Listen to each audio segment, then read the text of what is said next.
All right, got the keys and got in. And apparently they are very much enjoying their day. I'm going to tell you what. They were in prison. That's the way I'm looking at it. And the way God works, the prison doors open and they come out set free.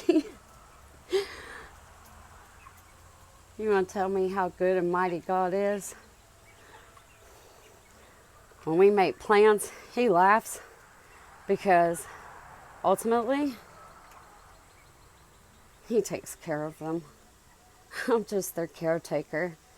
He knows what's best for these sweet babies.